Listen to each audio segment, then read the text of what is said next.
قرآن پاک میں اور 30واں پارہ یوم یکشف عن ساق ویدعون الی السجود فلا یستطیعون. اللہ فرماتا ہے قیامت کا دن ہوگا، ساری خدائی اکٹھی ہوگی، اگلے پیچھے چھوٹے بڑے سب ایک جگہ محشر کے میدان میں اکٹھی ہوگی، ساری خدائی اکٹھی ہوگی. پھر اللہ تعالیٰ کی قدرت ظاہر ہوگی، پھر چال کرے گا او لوگو دیکھو اللہ کی قدرت ظاہر ہوئی، آؤ سجدہ کرو.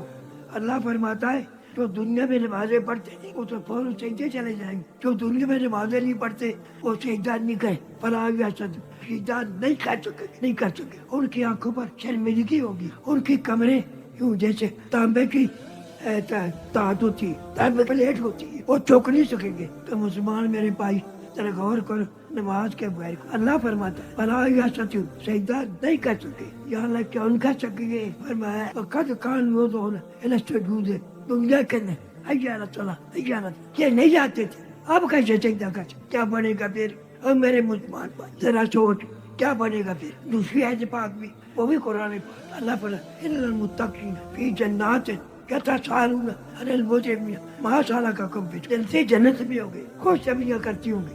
ایک بولے گا یار فلانا آدمی ہمارا یہ مزایا تھا وہ کبھی نہیں دیکھ کہاں گیا. دوسرا کہے گا اور نیچے تو چاک، وہ نیچے چاکے گا جنت سب وہ سب سے چیزیں وہ چاکے گا. کیا دیکھے گا کہ جو دوست کیسے جل رہا ہے، مجھے ماں سالہ کا کب بھی سکھائے. اور یار تو دوست کہتے چلا گیا، کیا جواب ہوگا؟ یہاں دیکھ لو جواب کا قال اللہ، وہ جواب دے گا ہم نماز ہی نہیں تھے، ہم نماز ہی نہیں تھے اس لیے دوست پھینکے. کون بچائے گا؟ وہ ماں بچائے گی کہ لاڈلی اولاد بچائے گی؟ خدا کا واسطہ توبہ کر کے ہم موسیٰ علیہ السلام کو بتائیں. آخری اپیل میرے دوستو، خدا کا واسطہ توبہ کر کے اٹھو. کچھ بھی ہو جائے نماز نہیں چھوڑ. حکم ہے نماز پر نہ چھوڑ، تجھے قتل کر دیا جائے، تجھے جلا دیا جائے، فرض نماز نہ چھوڑ. لیکن شیطان نے ایسا چکر چلایا، بس سب کچھ ہوتا ہے لیکن نماز نہیں پڑھے. کب پڑھیں گے؟ جب موت کا فرشتہ آ جائے گا. اللہ کیا بنے گا پھر؟ موت کا فرشتہ نہ مجھے بتا کر آئے گا نہ آپ کو بتا کر آئے گا.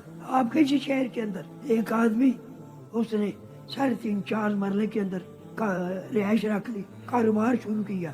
ایسا کاروبار چلا، لاکھوں روپے اکٹھے ہوئے. جب پیپل کالونی بنی اس نے 2.5 کنال کا پلاٹ خریدا، کوٹھی بنانا شروع کر دی. ایک دن میں نے بیان کیا مجمع سے اس کا رشتے دار اور کر کہ اس زمانے میں 80 لاکھ روپیہ خرچ ہوا تھا اس کی کوٹھی.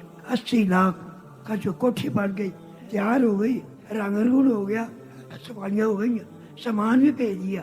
ذرا آگے غور سے سنو. بڑی ٹور کے ساتھ بولا کل ہم جائیں گے اپنی کھلی کوٹھی میں ایش کی زندگی بسر کریں گے. رات چھوٹے مکان سوا بس سوئے آگاہ اپنی سو سے کوئی بچن نہیں، سامان 100 برس کا. پالکی کا کوئی بازو کر کے کھڑا کر کہہ سکتا میں رات تک نظر ہوں اے کسی پہ جڑوں. کیوں نہ سچی توبہ کرے؟ ہم موسیٰ علیہ السلام کے مت نہیں پڑھ کر دیکھو یا اللہ بڑا گناہ ہو گیا نہیں وقت ہو رہا پہلے گھر میں کٹا پھر توبہ قبول. ہم اللہ کے حبیب ہی آج تو کہے یا اللہ میری سچی توبہ، چل پچھلے سارے معاف ہی نہیں، تیرے گناہوں کو نیکیوں سے بدل دیا. کس کا صدقہ؟ تاجر مدینہ کا صدقہ. تو میرے عزیزیوں دوستوں خدا کا سچی توبہ کر کے کچھ بھی ہو جائے نماز نہیں چھوٹی.